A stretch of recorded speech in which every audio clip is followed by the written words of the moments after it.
Pela graça de Deus e pela misericórdia dele, então hoje nós vamos dar continuidade ao que temos estudado da carta de Paulo aos Romanos, e hoje nós vamos dar a introdução do capítulo 9. Então eu te convido a abrir a sua Bíblia no capítulo 9 de Romanos. Nós vamos ler dos versos 1 até os 5.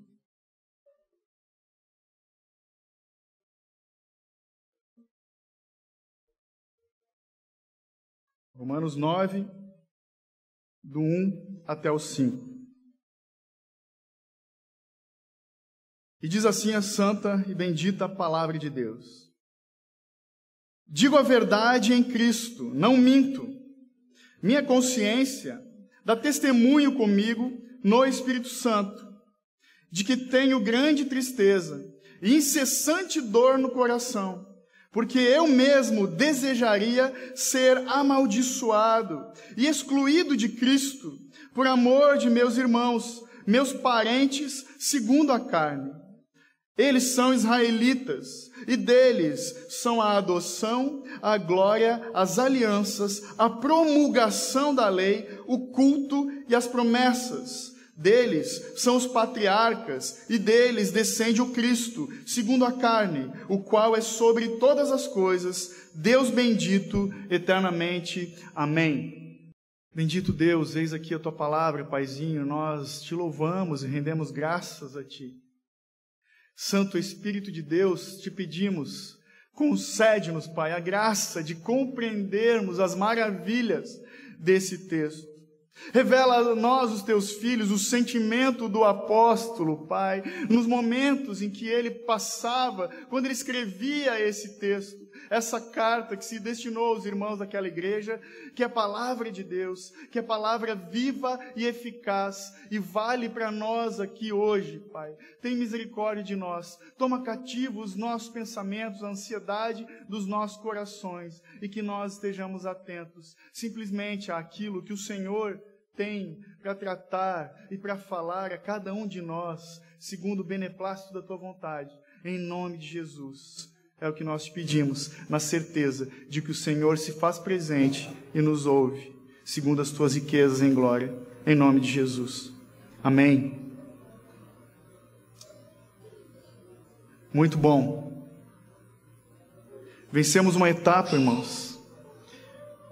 Uma etapa maravilhosa, uma jornada de alguns meses. Eu não sei qual é a expectativa, eu não sei qual é o que passa no teu coração, à medida, comigo acontece isso, à medida que eu leio essa carta, esse livro de Romanos, mais eu fico apaixonado, mais eu vejo a bênção de Deus, mais eu sou grato ao Senhor. Eu vou fazer uma breve recapitulação para você que está chegando agora, em 4 partes até aqui, essa carta, esse livro de Romanos se dividiu. A primeira parte, dos capítulos 1 até o 3, Paulo tratou da perdição de toda a raça humana, quando ele diz que todos os homens são indesculpáveis, tanto os judeus como os gentios. Os gentios são aqueles que não eram da religião, os gentios são aqueles que não eram judeus. Todos estavam perdidos, porque aos judeus foi dada a revelação de Deus através da lei e dos oráculos santos de Deus, mas aos gentios também Deus se revela na natureza e na consciência, em seus corações. Todo homem é indesculpável diante de Deus.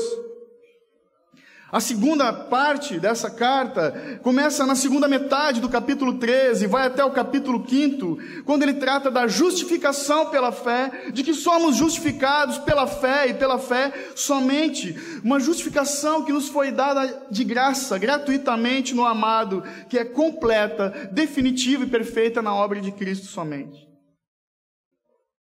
Depois ele fala dos capítulos 6, 7 e 8, do proceder de todo aquele que foi justificado.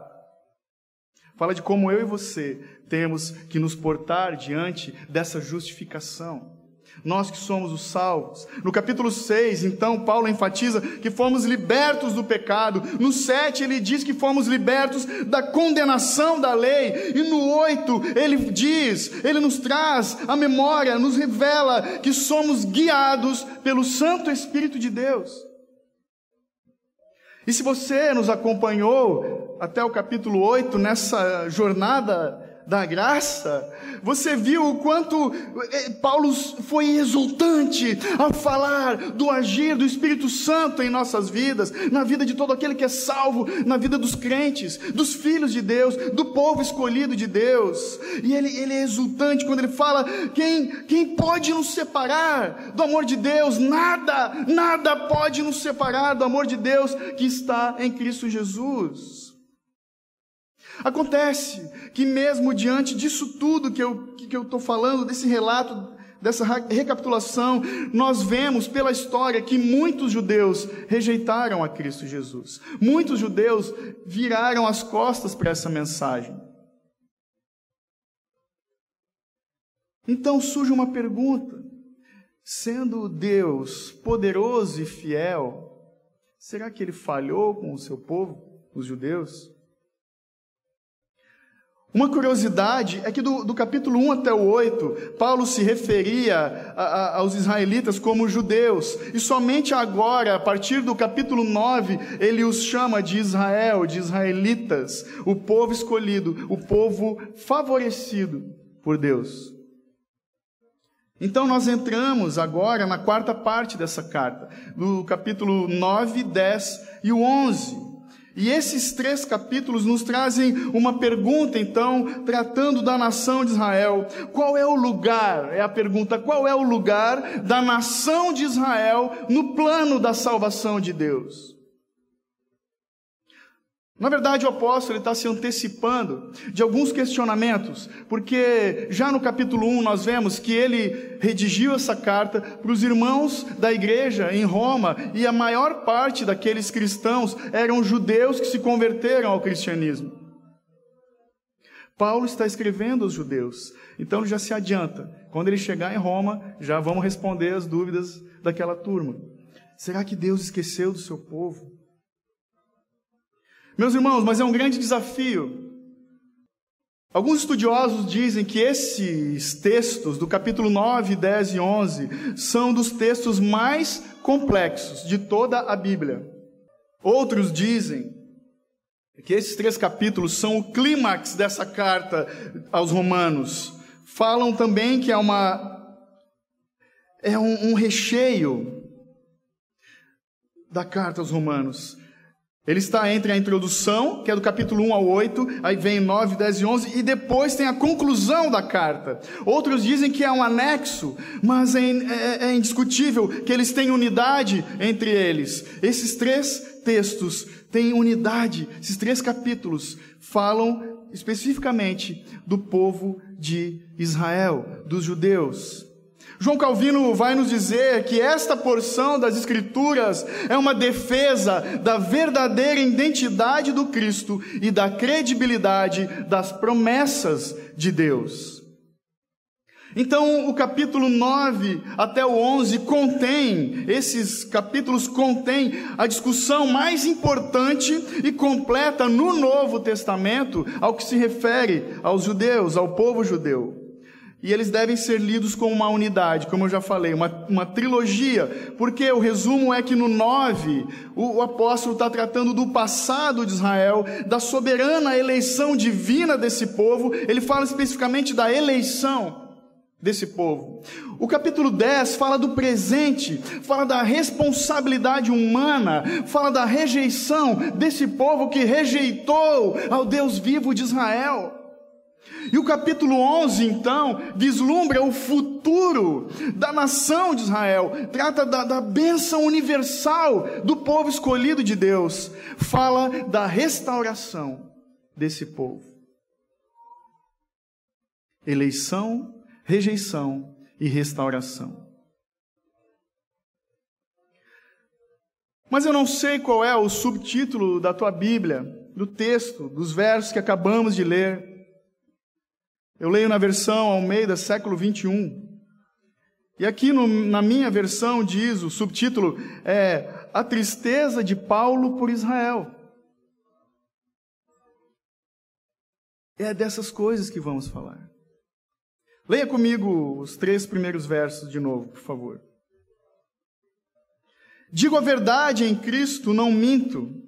Minha consciência dá testemunho comigo no Espírito Santo, de que tenho grande riqueza, grande tristeza, incessante dor no coração, porque eu mesmo desejaria ser amaldiçoado e excluído de Cristo por amor de meus irmãos, meus parentes, segundo a carne.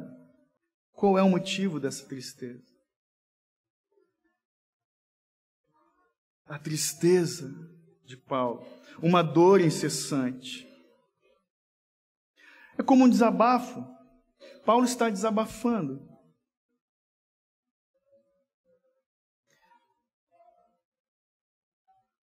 É curioso quando ele diz, digo a verdade, não minto.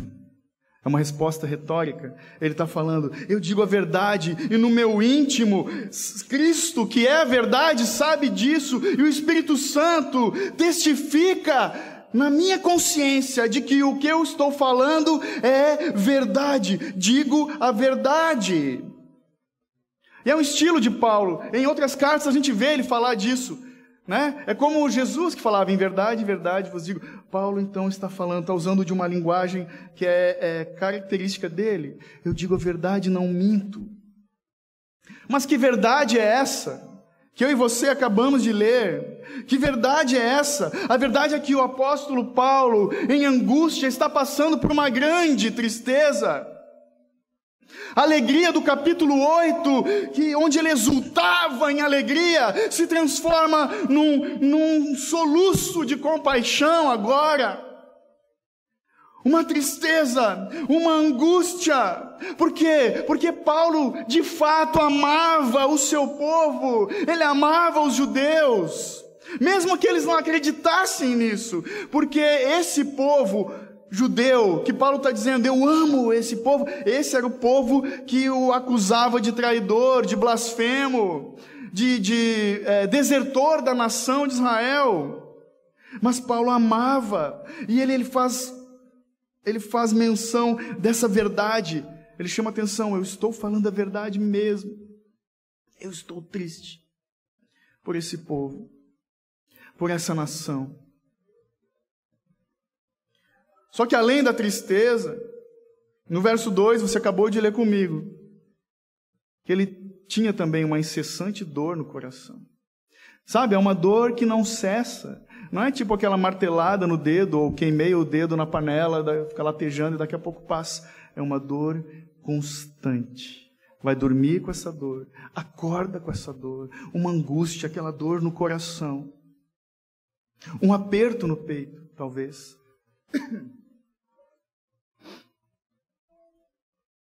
Mas eu não sei se você, diante desse relato, para meditar em quem é Paulo.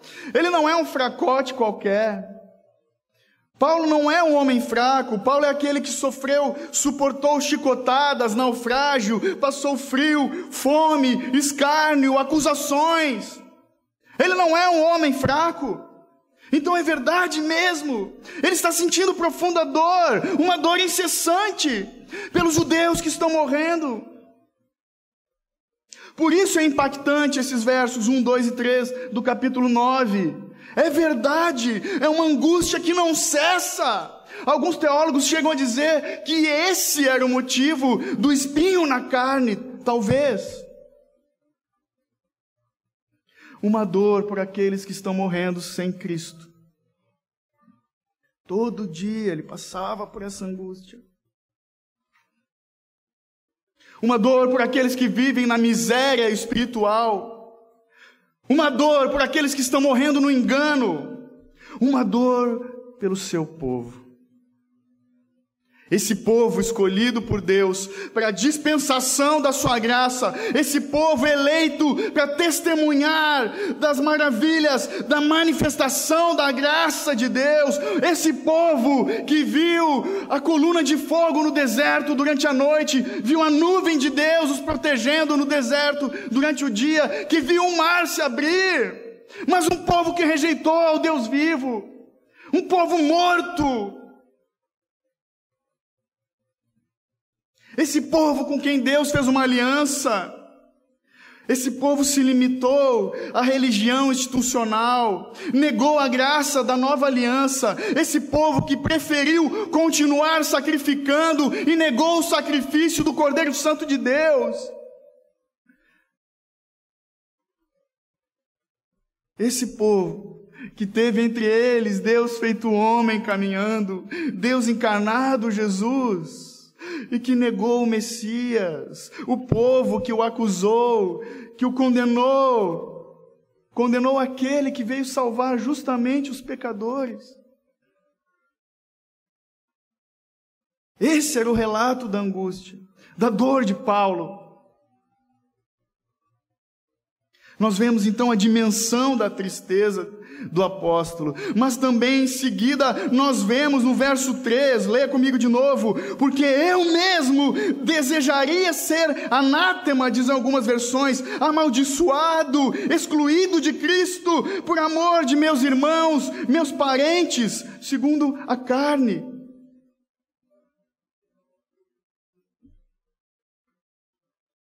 Não, ele não está falando uma heresia. Paulo sabia que não era possível morrer por as pessoas. Paulo não estava negando o sacrifício de Cristo. E o que nos garante isso é justamente o verbo desejaria, o pretérito imperfeito no grego, que diz, a tradução correta seria, se possível, eu daria minha vida por eles. Se possível, eu ia ao inferno para que eles ganhassem a vida. É disso que ele está falando, se possível fosse. Eu me entregaria no lugar deles. É o mesmo Paulo que escreveu de que adiantaria falar a língua dos homens, dar tudo que tem aos pobres, queimar o meu corpo, se não tiver amor, nada seria. Então ele preferia, se fosse possível, ser afastado de Cristo, amaldiçoado, para que esses judeus, o seu povo, os seus parentes, o sangue do seu sangue, recebessem a salvação. Sabe, é tipo uma dor, eu estava pensando, cara, é tipo uma dor de um pai ou uma mãe que tem um filho no leito de morte. E é natural, nós vemos, quem é pai e mãe aqui sabe o que eu vou falar. Senhor, me leva, mas não leva ele. Eu daria minha vida pelo meu filho. Uma angústia, uma tristeza, é essa angústia do apóstolo. Eles estão morrendo. Então eu pergunto para nós, diante disso, desse relato, o que nos faz perder uma noite de sono, irmãos? O que tem nos feito nos colocar de joelhos, clamando a Deus? São contas a pagar? Bens que nós queremos possuir? Ou vidas que estão indo para o inferno? Eu não sei aqui se alguém já teve essa experiência de ter um ente querido enfermo, à beira da morte. Nós não conseguimos dormir. Quando amamos, quando temos expectativa na vida,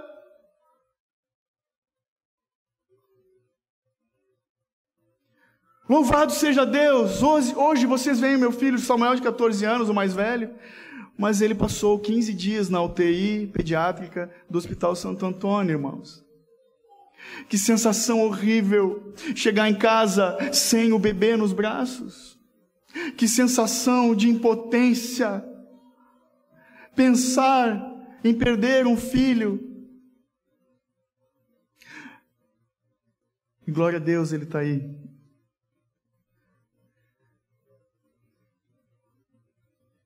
Essa era a angústia do apóstolo.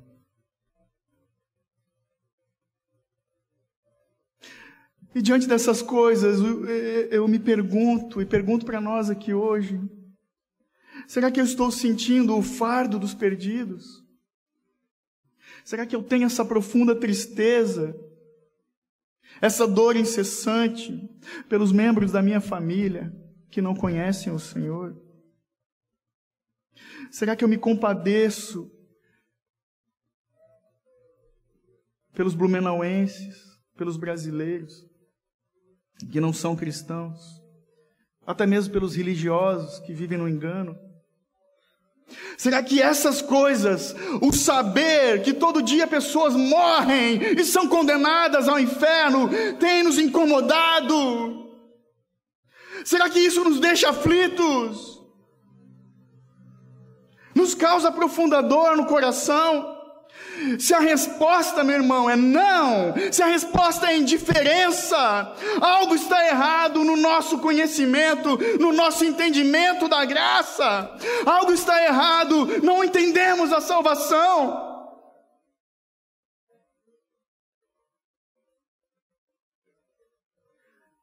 O apóstolo está angustiado, ele não mediu esforços,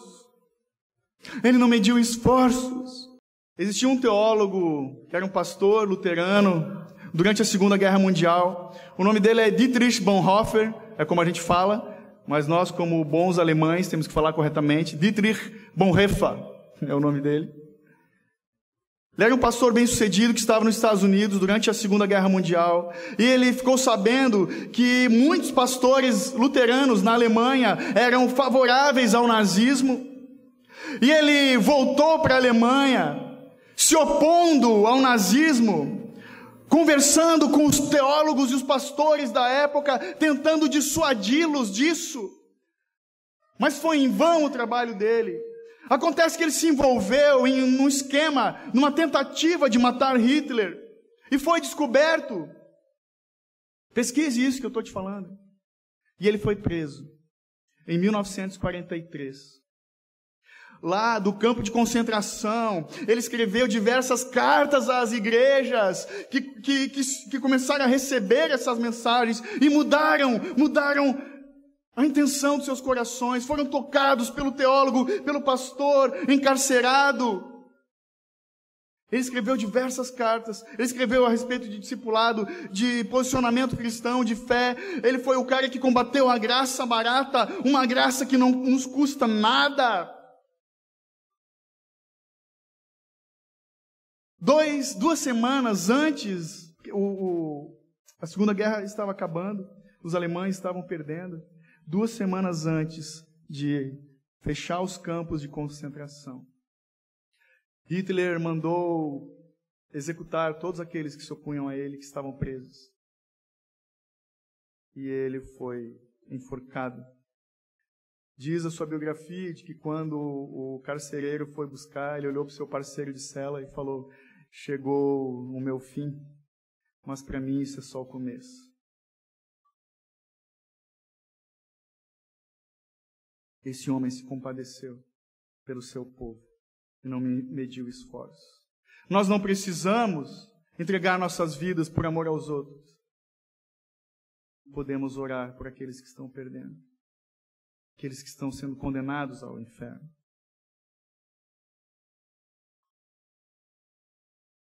O maior termômetro que existe do nosso estado e da nossa condição espiritual é o nosso zelo missionário, é o nosso interesse pelas almas.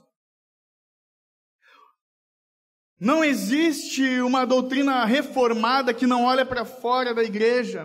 Não existe uma teologia eficiente, eficaz, que não se compadece dos pobres.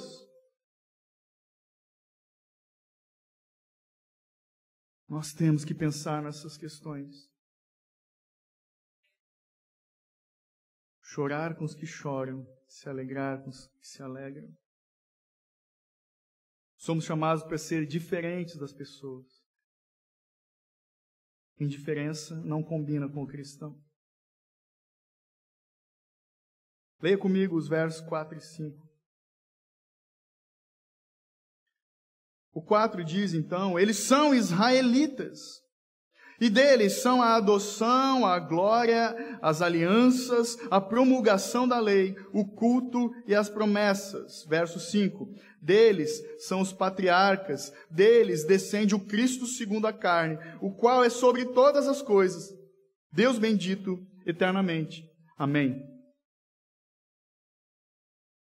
Esses versos nos mostram os privilégios do povo judeu, mas são os privilégios que eles rejeitaram. Porque na antiga aliança, se nós podemos resumir a antiga e a nova aliança. Presta atenção, a antiga aliança dizia que tudo depende do homem, é aquilo que eu faço, aquilo que eu tenho que fazer, os sacrifícios, mas na nova aliança, em Cristo Jesus, tudo depende de Deus, e de Deus somente. E negando isso, os judeus então rejeitaram o sangue da nova aliança. Paulo nos dá a lista dos 9 privilégios que foram rejeitados.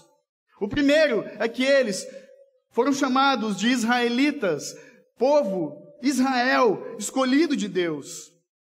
O segundo é a adoção. A adoção nos leva lá para Êxodo 4:22, quando Deus disse a Moisés: então dirás a Faraó, assim diz o Senhor, Israel é meu filho, meu primogênito. Deus se referindo aos israelitas como filhos. E essa foi uma das vezes. Muitas outras vezes, Deus chamou a nação de Israel de filhos e de primogênito. Agarrados nessa tradição, os judeus negaram então a Jesus, que é o primogênito de Deus. Só por meio dele nós podemos nos aproximar de Deus com intimidade. Ele é um vivo e novo caminho. Só através de Cristo podemos chamar Deus de Abba, papai, paizinho. Eles negaram a glória também. Esse povo que viu no Antigo Testamento, na história da sua nação, a glória invisível de Deus, a Shekinah de Deus, a manifestação de Deus, de sua presença, habitando entre eles, no tabernáculo e no templo. A gente vê isso no Êxodo, a gente vê isso em 1 Reis, e por aí vai. Eles negaram que Jesus, só Jesus é a manifestação ainda maior da presença de Deus, Emanuel, Deus conosco. E é isso que nos mostra o apóstolo João, no capítulo 1, no verso 14, quando ele diz: e o Verbo se fez carne, e habitou entre nós, cheio de graça e de verdade, e vimos a sua glória como a glória do unigênito do Pai. Jesus é Deus. Eles tinham as alianças. E as alianças se referem ao relacionamento que Deus estabeleceu com o seu povo, em Abraão, em Moisés, em Davi, em tantos outros. Mas esses 3 aqui, principalmente, Deus prometeu abençoá-los e fala de um Messias futuro que vem para cumprir o desfecho dessa aliança. Nós vemos isso no Gênesis, em Deuteronômio, em Samuel, 1 e 2. A Bíblia toda, irmãos, fala de um Salvador, de um Messias. Em Abraão, se você lembra da história, nós vemos, através de Isaac, o filho da promessa. Em Abraão, nós vemos o cordeiro que foi dado, a provisão de Deus, que apontava para Cristo. Em Moisés, nós vemos o sangue da nova aliança que foi aspergido nas portas, por onde a morte passou e não matou os hebreus. Nós vemos também em Moisés a lei de Deus que foi dada exclusivamente para o povo de Deus. Nós vemos em Davi a arca da presença de Deus, o zelo que esse homem tinha pela presença de Deus. Vemos em Davi também um reinado eterno, porque da linhagem de Davi veio o Cristo. O texto prossegue falando da promulgação da lei, e fala disso, de que em Moisés eles receberam os 10 mandamentos, e foi quando Deus falou: diga ao meu povo. Mas eles negaram, os judeus negaram então o Jesus que cumpriu toda a lei com maestria, com excelência, com perfeição, negando a voz de Deus, o próprio Deus que cumpriu a lei quando disse: está consumado. Eles negaram isso. Eles tinham o culto, a adoração no templo. Para eles foi dado toda a instrução de Deus, de como Ele queria ser adorado como o único e verdadeiro Deus. A esse povo foi dado a instrução da purificação, do sacrifício por meio do sangue, do trabalho, do labor do sacerdote. Então eles negam que Jesus é o sumo sacerdote, que está acima de todos os sacerdotes, que Jesus é o perfeito e definitivo sacrifício, o nosso pão da vida. Eles negam que só em Jesus o véu foi rasgado de alto a baixo, e através dele recebemos o livre acesso ao Pai. Eles negam tudo isso, negaram tudo isso. Eles tinham as promessas, segue o texto. Para eles foram dadas diversas profecias que apontavam para o Salvador, para o Cristo, para o Messias. Muitas profecias. E aqui eu pincelei uma que eu acho a mais importante de todas, na minha humilde opinião. Se você quiser abrir, está lá em Isaías 7:14. Isaías 7:14. Por isso o Senhor mesmo lhes dará um sinal. A virgem ficará grávida e dará à luz um filho, e o chamará Emanuel. Olha o nível de detalhe da profecia que Deus deu para esse povo. E mesmo assim, estando Emanuel, Deus no meio deles, eles não o reconheceram. O texto segue de Romanos falando que deles são os patriarcas. E os patriarcas são Abraão, Isaque e Jacó. Você vê muitas vezes no Antigo Testamento, quando se referia aos judeus, falava o Deus de Abraão, Isaque e Jacó. O Deus de Israel é o Deus de Abraão, Isaque e Jacó. E especificamente de Jacó, porque dele, Jacó que teve seu nome modificado por Deus para Israel, o suplantado, o enganador, passou a ser escolhido de Deus. É isso que significa Israel. De Jacó vieram as 12 tribos. Deles, diz o texto, os patriarcas, descende o Cristo, verso 5 eu estou lendo. Descende o Cristo, segundo a carne.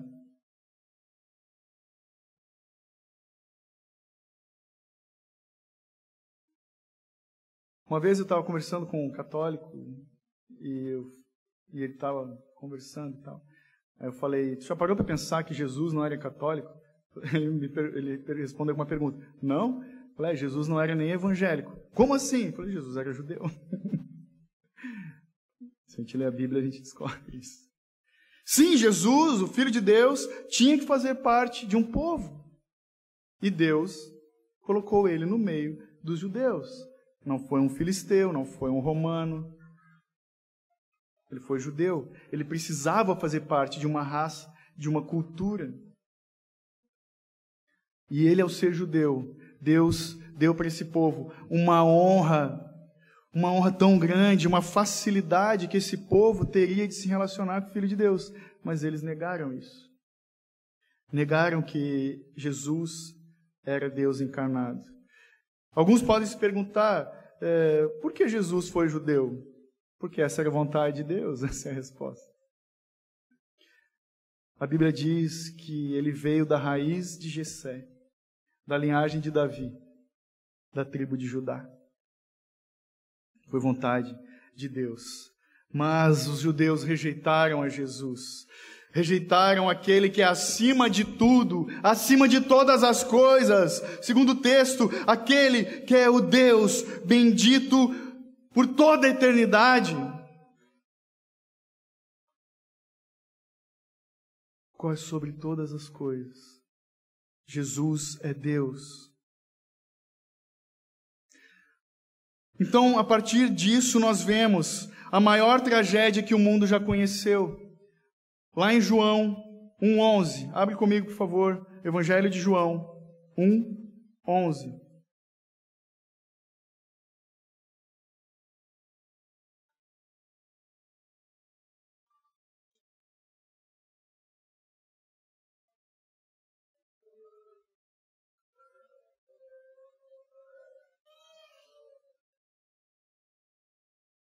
A maior tragédia que o mundo já conheceu, João 1:11 diz assim: veio para o que era seu, e os seus não o receberam.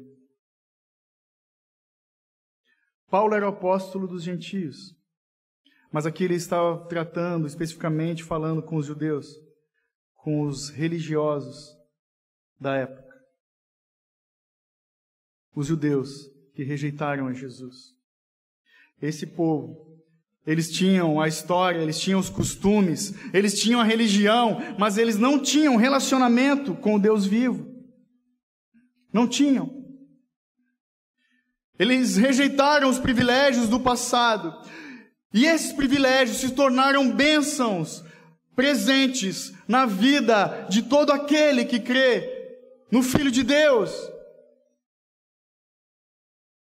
Ainda nesse texto de João, o 12, nós vemos então, logo na sequência, a maior bênção que o mundo já conheceu. João 1,12.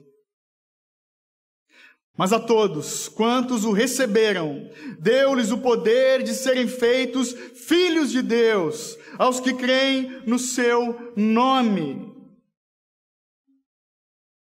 O Israel étnico, a nação, aquele povo negou a Cristo, mas Deus tem para si um Israel espiritual, um povo eleito, um povo escolhido. Eu e você. Um povo de toda língua, toda raça, toda tribo, toda nação. Um povo espalhado pelo mundo.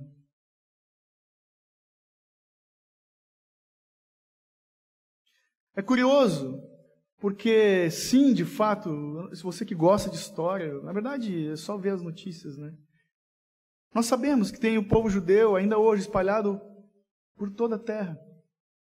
É um povo que durante muito tempo não tinha nem a sua nação, o direito de ter a sua nação, né? Israel foi considerada nação no ano de 1947. Um povo espalhado, assim como nós aqui. Temos gaúchos, temos paranaenses, temos blumenauenses, temos paulistas, temos irmãos de Brasília. Assim é o povo de Deus.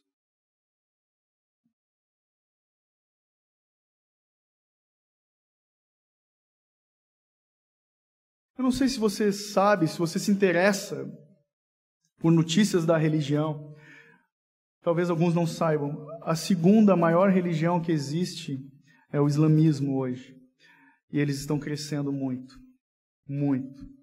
É comum a gente ver nos Estados Unidos, na Europa, em vários lugares. Até em Gaspar tem muçulmano, né? Povo do Islã. É uma religião monoteísta também, que adora um único Deus.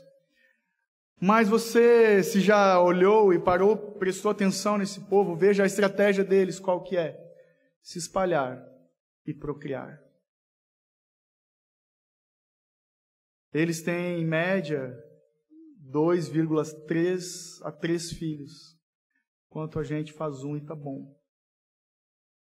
Estamos negando o que Deus pediu. Vai, povoe, multiplicai-vos. Alguns aqui já deram sua contribuição. Louvado seja Deus. Tem uns que têm gêmeos. Bênção dobrada. Eles estão fazendo o que os cristãos deviam fazer. De ensinar seus filhos, não só uma religião, uma cultura, uma identidade, uma nacionalidade celestial.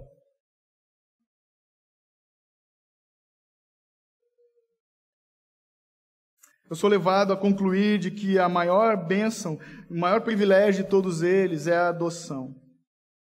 A adoção de filhos. E falando de adoção, como acontece a adoção? Nós não cremos para ser adotados. Primeiro eu tenho que acreditar em Deus, depois Ele me adota. Não. Nós somos feitos filhos e depois cremos. A criança está lá no orfanato. O pai vai e escolhe, ela se torna filho. Ela não precisou crer. Nós somos feitos filhos, então passamos a crer. Somos escolhidos por Deus e passamos a ter intimidade com Ele. Somos filhos da graça. Eu e você. E todos aqueles que são alcançados pela graça devem viver de uma forma coerente com a graça que os alcançou. Com gratidão no coração, com contentamento, com paixão, com fervor, com alegria dessa nova identidade que nos foi concedida pela graça de Deus. Paulo vivia isso. Ele está falando de um povo onde ele se enquadrava, um povo que rejeitou ele andava como essa gente. Mas até que no dia na estrada de Damasco, o Senhor o encontrou no caminho, ele tirou as escamas dos olhos, tirou o véu do seu coração, e ele passou a contemplar o Cristo. Ele nasceu de novo. E sua vida foi transformada. Seu coração foi transformado. Paulo foi o maior pastor do cristianismo que a história nos traz. Paulo foi o maior teólogo dessa terra, o maior missionário que existiu, o maior plantador de igrejas. Mas, além de tudo isso, o apóstolo Paulo deixou para mim e para ti, meu irmão, o maior ensinamento de todos, porque foi ele que disse, foi ele que escreveu: sejam meus imitadores, como também eu sou de Cristo. 1 Coríntios 11, 1. O apóstolo Paulo foi chamado para pregar aos gentios, mas ele não negligenciou a responsabilidade de interceder pelos judeus também.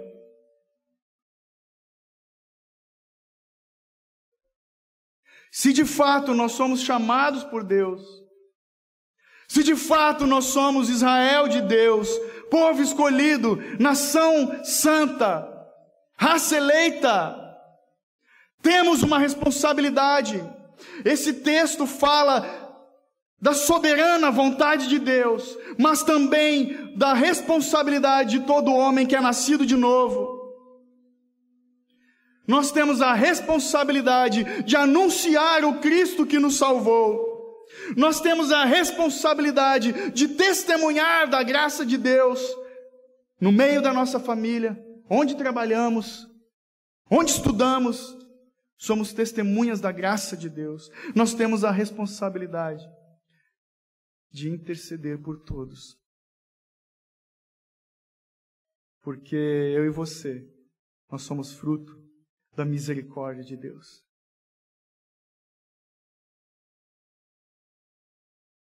Eu entendo esse texto, meus irmãos, uma aplicação prática para hoje. Eu entendo ele como um chamado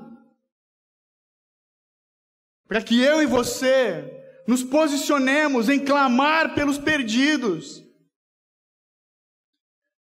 para as pessoas que ainda estão mortas em seus delitos e pecados, para as pessoas que vivem apenas uma religiosidade, que são frequentadores de um culto dominical somente, os religiosos, tal como os judeus. E também por nós, uns aos outros. Clamar para que Deus tenha misericórdia de todos. Eu peço a Deus que o nosso clamor, então, seja um clamor como o de John Knox, que orando a Deus ele pediu: Senhor, dá-me a Escócia, senão eu morro. Que o meu e o teu clamor, meu irmão, sejam como o de George Whitefield, que pediu a Deus: se não me deres almas, retira a minha, então. Eu peço a Deus que o meu e o teu desejo seja como o do apóstolo Paulo. Vá comigo para o capítulo 10. Um spoiler, vamos ler o verso 1.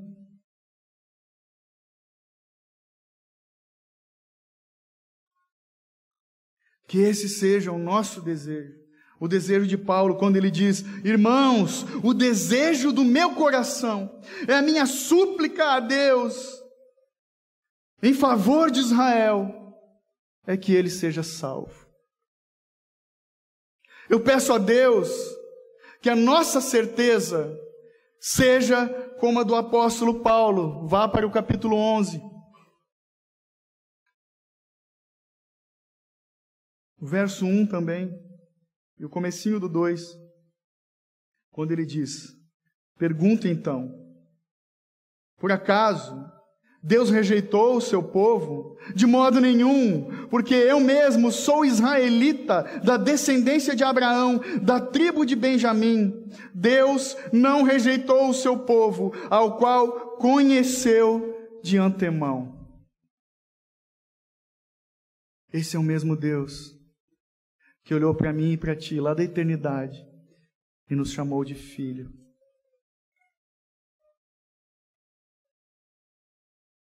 Essa é a melhor certeza que nós podemos ter, de que somos filhos de Deus,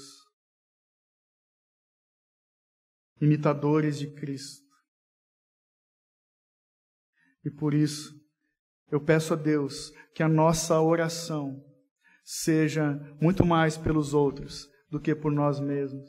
Que a nossa oração seja como a de Cristo Jesus, quando disse a primeira frase da cruz, que nós vimos recentemente: Pai, perdoa-lhes, porque eles não sabem o que fazem. Só Jesus, meu irmão, pode despertar os que dormem. Só Jesus pode ressuscitar os mortos. Só Jesus pode dar vista aos cegos, como Ele fez comigo e contigo. Só Jesus pode pôr em liberdade os cativos.